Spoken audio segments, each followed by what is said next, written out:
ഇപ്പോൾ ലോകത്തിൽ ഏറ്റവും വലിയ കമ്പനിയാണ് ഏതാണെന്ന് എന്തെങ്കിലും ഒരു ഐഡിയ ഉണ്ടോ താങ്കൾക്ക്? The single individual company, the biggest in the world. Any idea? ആ കമ്പനിയുടെ that is NVIDIA. NVIDIAന്റെ ഇപ്പോൾ സ്വത്ത് നോക്കുകയാണെങ്കിൽ ഇന്ത്യ രാജ്യത്തിൻ്റെ $3.4 trillion കൂടുതൽ $3.5 trillion ഇതിൻ്റെ ഇക്കോണമി NVIDIAന്റെ മാത്രമാണ്. അതിൻ്റെ CEO ആണ് ജെൻസൺ ഹുവാങ്. അദ്ദേഹത്തിൻ്റെ ചില പുതിയ ഇൻട്രസ്റ്റിംഗ് മാനേജ്മെന്റ് തിയറികൾ വന്നിട്ടുണ്ട്. അത് തങ്ങളെ ഒരു അറിയിക്കാൻ ഉദ്ദേശിക്കുന്നു. അത്രേ.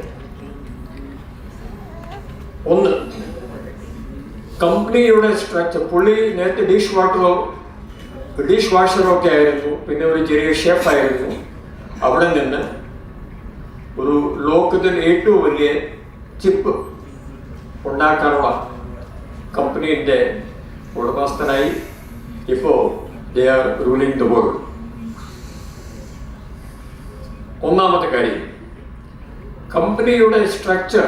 അദ്ദേഹം നമ്മൾ സാധാരണ കേൾക്കുന്ന രീതിയിലുള്ള മാനേജ്മെൻറ്റിൻ്റെ തിയറികളെല്ലാം മാറ്റിക്കൊണ്ട് അദ്ദേഹം എല്ലാം മാറ്റിയിട്ടുണ്ട്.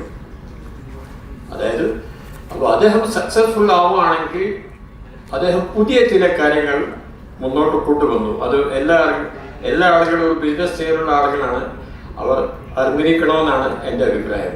നമ്പർ 1, കമ്പനിയുടെ സ്ട്രക്ചർ പിരാമിഡ് ആകാൻ പാടില്ല. ഇതുപോലെ ഏറ്റവും ടോപ്പിലെ ബോസ്, പിന്നെ ബോർഡ് ഓഫ് ഡയറക്ടേഴ്സ്, പിന്നെ HR, പിന്നെ സാധാരണ ഓഫീസിൽ ജോലി ചെയ്യുന്ന ആളുകൾ, പിന്നെ ഫീൽഡിൽ ജോലി ചെയ്യുന്ന ആളുകൾ അല്ല. He says that the structure of the company should be flat. Number 1. Number 2, group meeting ചെയ്തിട്ട് സമയം കളയാൻ പാടില്ല. He says there is no thing called as a group meeting. അപ്പോൾ എന്ത് ചെയ്യണം? 1-to-1 relationship is important. 40% of the employees should talk to him individually alone. Jansen ഓരോ ആളുമായി പ്രത്യേകം എല്ലാ ദിവസവും സംസാരിച്ചിരിക്കുന്നു. അടുത്തത്, that is very important, strategic. കമ്പനിയെ മുന്നോട്ട് എങ്ങനെ കൊണ്ടുപോകണം, അതിൻ്റെ സ്ട്രാറ്റജിക് ഡിസ്കഷൻ കുറച്ച് ആളുകൾ തമ്മിൽ മാത്രം ലിമിറ്റ് ചെയ്യാൻ പാടില്ല. Every employee of the company should know ഈ കമ്പനി നാളെ എന്ത് ചെയ്യാൻ പോകുന്നു, അടുത്ത 3 മാസത്തിൽ എന്ത് ചെയ്യാൻ പോകുന്നു, അടുത്ത 6 മാസത്തിൽ എന്ത് ചെയ്യാൻ പോകുന്നു. ഇതൊരു വലിയ കാര്യമാണ്. കാരണം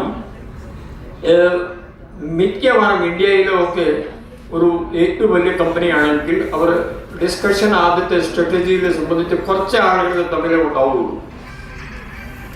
അടുത്തത്, there are no long term plans, there are no short term plans. There are plans only for day to day basis. ഇന്നാണെങ്കിൽ ഇന്നത്തെ എന്തോ പ്ലാൻ കമ്പനീൻ്റെ ഉണ്ടായിരിക്കണം. അത് പുള്ളി രാവിലെ വന്നിട്ട് സംസാരിച്ചിട്ട് തീരുമാനിക്കുന്നു. അടുത്തത്, സ്ട്രാറ്റജി ഇവാലുവേഷൻ. സ്ട്രാറ്റജി ഇവാലുവേഷൻ പുള്ളി പറയുന്നത് എല്ലാ ദിവസവും ever evaluating market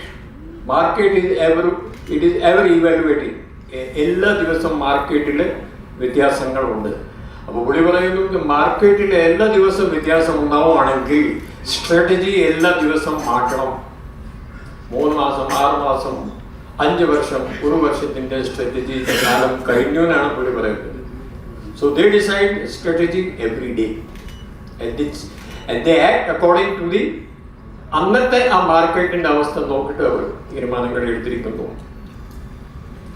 next is collective intelligence. പുള്ളി പറയുന്നത് നമ്മുടെ കമ്പനികളിൽ കുറേ ആളുകൾ ഇതിലൊരു ഇൻ്റലിജൻസ് വിഭാഗമായിട്ടോ അങ്ങനെ ഒരു പ്രത്യേകം 1-2 ആളോ ചിലപ്പോൾ 3 ഒരു ചെറിയ സെറ്റ് ഓഫ് പീപ്പിൾ കാണും എന്നോ. I would like to have intelligence from each and every person. He speaks to everyone, almost every day. At the last stage, he says that innovation is the most important thing. നമ്മൾ innovate കാര്യങ്ങൾ ചെയ്തില്ലെങ്കിൽ നമുക്ക് മുന്നോട്ട് പോകാൻ പറ്റില്ല. പുള്ളിയുടെ അഭിപ്രായമാണ്, എത്രത്തോളം ശരിയാണോ എന്ന് അറിയില്ല. All these computer languages, this Python and all these things, they say they are irrelevant. ഇത് താങ്കൾ യൂട്യൂബ് വഴി ഇങ്ങനെയൊക്കെയുള്ള കാര്യങ്ങൾ, coding, Python, he says that it is of no use. ഇതിനു വേണ്ടി സർട്ടിഫിക്കറ്റ് എടുക്കുക, ഡിഗ്രി എടുക്കുക പറഞ്ഞിട്ട് വേസ്റ്റേജ് ഓഫ് ടൈം. അത് നമുക്ക് യാദൃച്ഛമായിട്ടും ഇൻ്റർനെറ്റ് വഴിയും നമുക്ക് പഠിക്കാൻ കഴിയും. ഇത്രയും കാര്യങ്ങളാണ് താങ്കളോട് ഞാൻ ഇന്ന് അറിയിക്കാൻ ഉദ്ദേശിച്ചത്.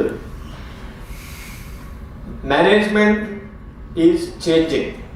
അപ്പോൾ നമുക്ക് സാധാരണ രീതിയിൽ ഇന്ത്യയിലോ ട്രഡീഷണൽ രീതിയിൽ കുറച്ചാൾ മാത്രം സംസാരിക്കുന്നു. അധികം ആളുകൾ ഇതിൻ്റെ കമ്പനീൻ്റെ രഹസ്യങ്ങൾ അറിയേണ്ട വലിയ ആളുകൾ, നമ്മുടെ ടോപ്പിലുള്ള ആളുകളുമായി മാത്രമേ സംസാരിക്കുന്നുള്ളൂ. അതിൻ്റെ കാലം കഴിഞ്ഞിരിക്കുന്നു.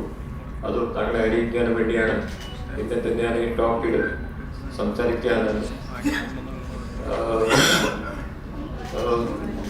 തീരുമാനമെടുത്തത്.